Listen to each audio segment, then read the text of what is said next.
Morning students, आज हम class 9th English language and literature chapter 2 का second part the shehnai of Bismillah Khan की study करेंगे। ये चेहरे जो आप देख सकते हैं भारत के महान शास्त्रीय संगीतज्ञों के चेहरे हैं, जिनमें से हरिशंकर, उस्ताद जाकिर हुसैन हैं, अमजद अली ख़ान हैं और उस्ताद बिस्मिल्लाह खान हैं। When Emperor Aurangzeb band playing of musical instrument called pungi in the royal residence, for it had shrill unpleasant sound. सम्राट औरंगजेब ने एक म्यूजिक यंत्र पुंगी को शाही घराने में बजाने पर प्रतिबंध लगा दिया था, क्योंकि इसकी एक बहुत ही तीखी तेज आवाज़ हुआ करती थी, बहुत ही बेमज़ा अनप्लीजेंट साउंड हुआ करती थी। Pungi became the generic name for the reeded noise makers, और इस तरह से सोठे या बांस के बने हुए जितने भी इंस्ट्रूमेंट्स होते थे शोर मचाने वाले, उनमें पुंगी जो है वो उसका एक जेनरिक नेम बन गई। Few had thought that would one day B revived, और बहुत कम लोगों ने सोचा था कि एक दिन ऐसा भी आएगा जब इस पुंगी को दोबारा से जीवन मिलेगा। A barber of the family of professional musicians who had access to the royal palace,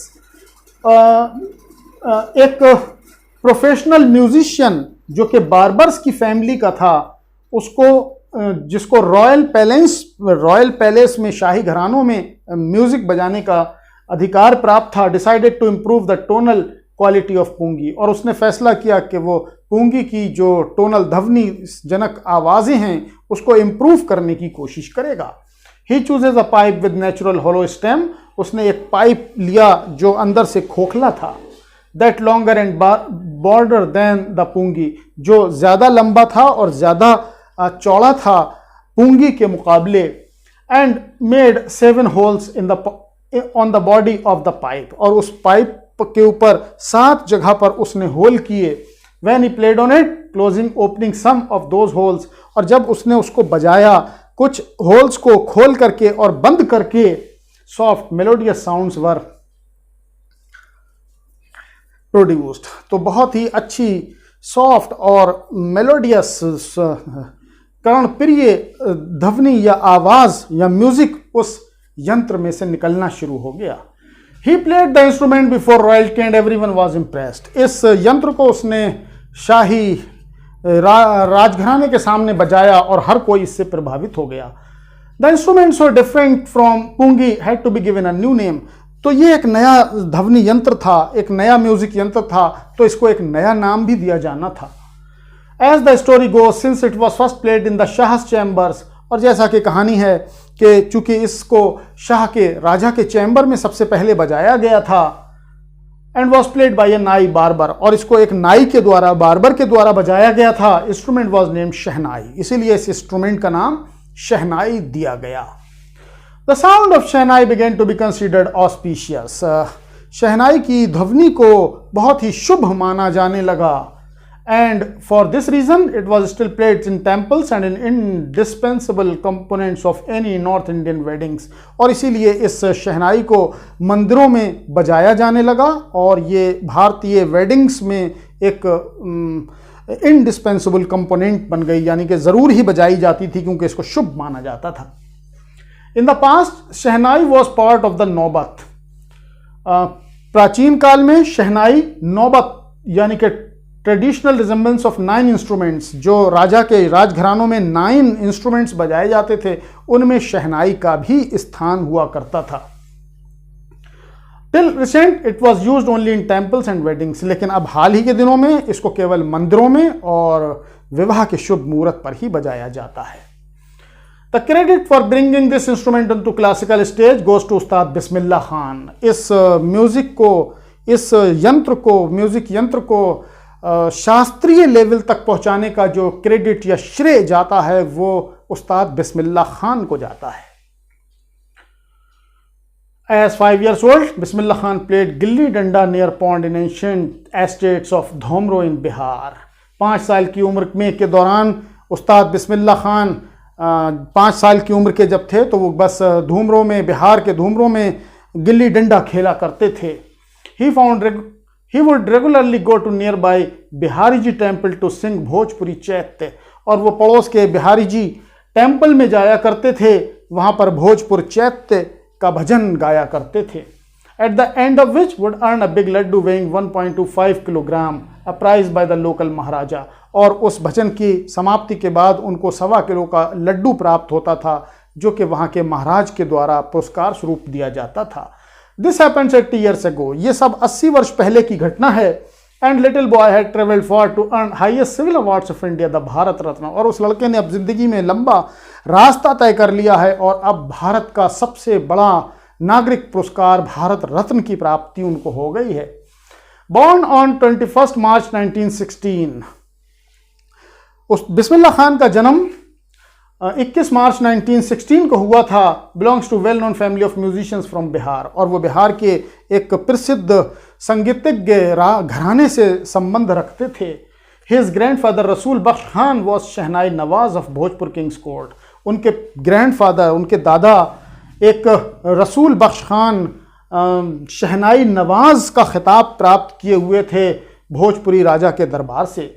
His father, पैगंबर बख्श and other paternal ancestors were also great shehnai players. उनके पिता पैगंबर बख्श और बाकी और रिश्तेदार भी महान शहनाई प्लेयर्स में से एक थे।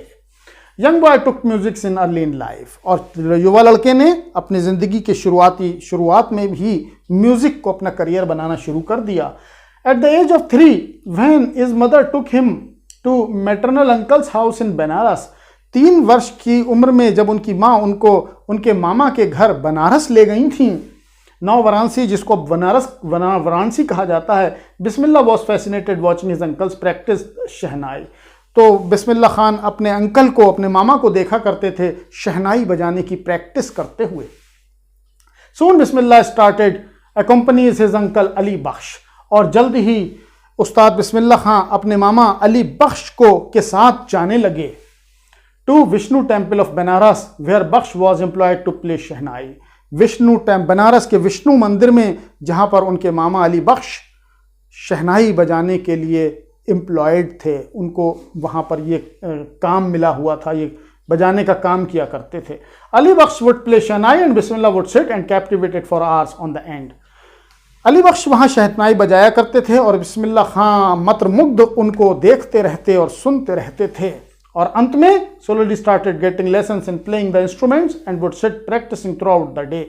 और उनको वो लेसन प्राप्त होने लगे, सबक हासिल होने लगे कि इस इंस्ट्रूमेंट को आखिर किस तरह से बजाया जाए, और फिर बाद में वो खुद भी घंटों इसका रियाज करने लगे बजाने का। For years to come, temple of Balaji and Mangla Maiya and banks on the Ganga became the young apprentice favorites haunts। और वर्षों तक उस युवा प्रैक्टिशनर्स के लिए बालाजी मंदिर, मंगला मैया मंदिर और गंगा के घाट अपनी इस रियाज, अपने इस प्रैक्टिस का सबसे पसंदीदा अड्डा बन गए। Where could practice in solitude, जहाँ पर वो एकांतवास में इनको बजाने की प्रैक्टिस किया कर सकते थे। The flowing waters of Ganga inspired him to improvise and intend ragas that were earlier considered to be beyond the range of शहनाई। गंगा का बहता हुआ पानी उनको प्रेरणा देता था नए नए राग का आविष्कार करने में, जो पहले ये माना जाता था कि शहनाई की रेंज से बाहर के राग हैं। At the age of 14 Bismillah accompanied his uncles to Allahabad music conference.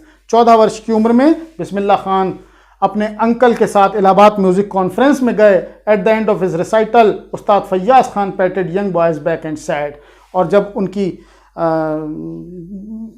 उनका शो फिनिश हो गया, पूरा हो गया, तो उस्ताद फैयाज खान ने युवा लड़के के कंधे पर जाकर थपथपाया और कहा, work hard and you shall make it, कड़ी मेहनत करो, तुम इसमें सफलता प्राप्त कर लोगे।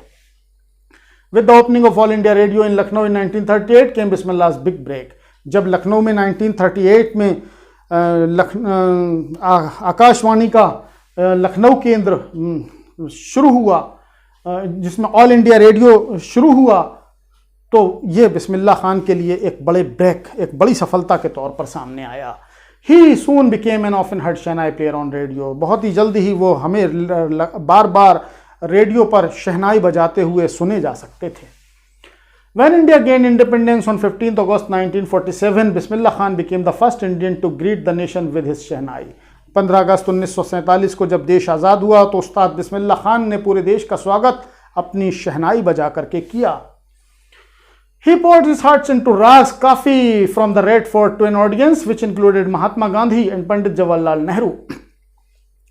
उन्होंने अपना मन उड़ेल कर रख दिया राग काफी में, जो उन्होंने रेड फोर्ट लाल किले से बजाया था, और उनके श्रोताओं में शामिल थे महात्मा गांधी और Pandit Jawaharlal Nehru. Who later gave his famous tryst with destiny speech, और ये वही जवाहरलाल नेहरू थे जहां से इसी पोडियम से, इसी मंच से उन्होंने अपनी मशहूर भाषण ट्राइस्ट विद डेस्टिनी दिया था। Bismillah Khan was given many memorable performance both in India and abroad. Bismillah Khan ने भारत में और विदेशों में भी बहुत ही यादगार परफॉर्मेंस दी थी। His first trip abroad was to Afghanistan, where King Zahir Shah was so taken in by Maestro that gifted him priceless Persian carpets and other souvenirs। उनकी पहली विदेशी यात्रा अफगानिस्तान की थी, जहां के राजा जहीर शाह इतने ज़्यादा प्रभावित हुए उनकी शहनाई सुनने के बाद कि उन्होंने उनको बेशकीमती पर्शियन कालीन दिए और कुछ दूसरे सोवनीर्स, प्रतीक चिन्ह भी। The king of Afghanistan was not the only one to be fascinated by Bismillah's music. Afghanistan के राजा शाह ही एकमात्र व्यक्ति नहीं थे जो उस्ताद बिस्मिल्लाह खान की इस म्यूजिक क्षमता से इतने ज़्यादा प्रभावित होते। Film director Vijay Bhatt was so impressed after hearing Bismillah's plays at festival that he named a film। Film producer Vijay Bhatt इतने ज़्यादा प्रभावित हुए बिस्मिल्लाह खान से उनकी शहनाई सुनने के बाद कि उन्होंने इंस्ट्रूमेंट कॉल्ड गूंज उठी शहनाई, उन्होंने उसी इंस्ट्रूमेंट के नाम पर अपनी फिल्म का नाम रख दिया Goonj Uthi Shehnai. The film was hit, ये फिल्म बहुत सफल साबित हुई। And one of Bismillah Khan's compositions, और इसमें बिस्मिल्लाह खान का गाया हुआ, कंपोज किया हुआ एक सॉन्ग दिल का खिलौना है टूट गया, turn out to be nation wide chart buster, ये पूरे देश के लिए उस वक्त सबसे ज़्यादा प्रसिद्ध गुनगुनाया जाने वाला गाना बन गया। Despite this huge success in celluloid world, Bismillah Khan's ventures in film musics were limited to 2। अपनी फिल्मी एडवेंचर के दौरान इस प्राप्त हुई सफलता के बावजूद उस्ताद बिस्मिल्लाह खान का फिल्मों में प्रवेश केवल 2 फिल्मों तक ही सीमित रह गया। विजय भट्ट गूंज उठी शहनाई एंड विक्रम श्रीनिवासन कन्नड़ वेंचर्स सनाधि अपन्ना, जिसमें विक्रम भट्ट की फिल्म गूंज उठी शहनाई में और इस तरह से एक कन्नड़ फिल्म सनाधि अपन्ना में ही उनकी परफॉर्मेंस हो पाई। I just can't come terms with artificiality and glamour of the film world. मैं जो फिल्मी दुनिया की जो कृत्रिमता है, अस्वाभाविकता है, उससे मैं एडजस्टमेंट नहीं कर सकता, उस्ताद बिस्मिल्लाह खान कहते हैं। ही सेज विद एम्फेसिस, जोर देकर वो कहते हैं, awards and recognition came thick and fast, उनके सामने पुरस्कारों की और उनके नाम प्रसिद्धि की, यश की झड़ी लग गई। Bismillah Khan became first Indian to be invited to perform at the prestigious Lincoln Center Hall in United States of America। Bismillah Khan पहले भारतीय म्यूजिशियंस थे जिनको अमेरिका में लिंकन सेंटर हॉल में परफॉर्मेंस देने के लिए बुलाया गया था। He also took part in world expositions in Montreal, इसके अलावा मॉन्ट्रियल में भी वर्ल्ड एक्सपोजिशन में उनको संगीत के लिए बुलाया गया था। In the Cannes art festivals में भी, इन ओसाका ट्रेड फेयर, इसके अलावा ओसाका ट्रेड फेयर में भी उन्होंने परफॉर्मेंस दी थी। So well known that he became internationally that auditorium in Tehran was named after him. वो इतने अंतर्राष्ट्रीय तौर पर इतने ज़्यादा ख्याति प्राप्त हो गए कि तेहरान का एक ऑडिटोरियम उनके नाम पर रख दिया गया। तहर मौसीकी उस्ताद बिस्मिल्लाह खान, इस ऑडिटोरियम का नाम था तहर मौसीकी Ustad Bismillah Khan. National awards like Padma Shri, Padma Bhushan, Padma Vibhushan were conferred on him. उसके अलावा भारत के दूसरे राष्ट्रीय पुरस्कार जैसे पद्म भूषण, पद्म विभूषण जैसे पुरस्कार भी उनको दिए गए। In 2001, Ustad Bismillah Khan was awarded India's highest civil awards Bharat Ratna. 2001 में उस्ताद बिस्मिल्लाह खान को भारत का सबसे बड़ा नागरिक पुरस्कार भारत रत्न से नवाजा गया। With the coveted awards resting on his chest and his eyes glinting with rare happiness, he said, उस पुरस्कार को अपनी छाती पर रख करके और उनकी आंखों में खुशी की वो चमक जो बड़ी दुर्लभ खुशी हासिल होती है, उसके साथ वो कहते हैं, all I would like to say is teach your children music, this is Hindustan richest tradition. मैं बस आप लोगों से यही कहना चाहूँगा कि अपने बच्चों को आप म्यूज़िक की शिक्षा दीजिए। ये भारत की सबसे पुरानी शानदार परंपराओं में से एक है। Even the west is now coming to learn our music. यहाँ पश्चिमी दुनिया भी अब हमसे भारत की म्यूज़िक सीखना चाहती है। In spite of having travelled all over the world, Khan Sahib, as he is fondly called, is exceedingly fond of Banaras and Dhumro. अपने पूरे विश्व भ्रमण के दौरान खान साहब, जैसा उनको अक्सर प्यार से कहा जाता था, हमेशा अपने बनारस और धूमरो के लिए बहुत ही पसंद किया करते थे, बहुत ही उतावले लालायित रहा करते थे। And have remains to him the most wonderful towns of the world. और ये दोनों नगर ही उनके लिए ज़िंदगी के सबसे ज़्यादा आकर्षक टाउन बनकर रह गए। Students of once wanted him to head shehnai schools in USA. एक बार उनका एक छात्र उनसे चाहता था कि यूएसए में एक शहनाई स्कूल के वो मुखिया बन जाएं। The students promised to recreate atmosphere of Banaras by reflecting temples there. और उस छात्र ने यह भी वायदा किया था कि उसको बनारस जैसा ही एटमॉस्फेयर वहां पर क्रिएट करेंगे, कई सारे मंदिरों का निर्माण करके। But Khan Sahib asked him if he would able to transport river Ganga as well. लेकिन खान साहब ने उनसे पूछा क्या वो अमेरिका में रिवर गंगा को भी बहाने में सक्षम हो पाएंगे। Later he is remembered to have said, बाद में उनको याद किया जाता है ये कहते हुए, that's why whenever I am in foreign country I keep yearning, कि जब यही वजह है, जब कभी भी मैं विदेशों में होता हूं तो मैं हमेशा इच्छा करता रहता हूं, यर्निंग टू सी हिंदुस्तान, मेरे अंदर ये इच्छा जागृत रहती है कि मैं अपने देश हिंदुस्तान को देखूं। While in Mumbai I think only Banaras and Holi Ganga, जब मैं मुंबई में होता हूं तो केवल होली गंगा और बनारस के बारे में ही सोचता रहता हूं। While in Banaras I miss unique मट्ठा ऑफ धूमरो, और जब मैं बनारस में होता हूं तो अपने धूमरो के विशेष मट्ठा को याद करता रहता हूं। Ustad Bismillah Khan life is perfect example of rich cultural heritage of India. Ustad Bismillah Khan का जीवन भारत की परंपरागत रिच संपन्न कल्चरल विरासत को प्रतिबिंबित करती है। One that's effortlessly accept that devout Muslims like him can very naturally play shehnai every morning at Kashi Vishwanath temple. और उनको देख सकते हैं कि सहज वृत्ति से एक डिवाउट मुस्लिम्स, एक पूरी तरह से मुस्लिम व्यक्ति पूरी श्रद्धा के साथ शहनाई को बजाते हुए बनारस के काशी विश्वनाथ मंदिर में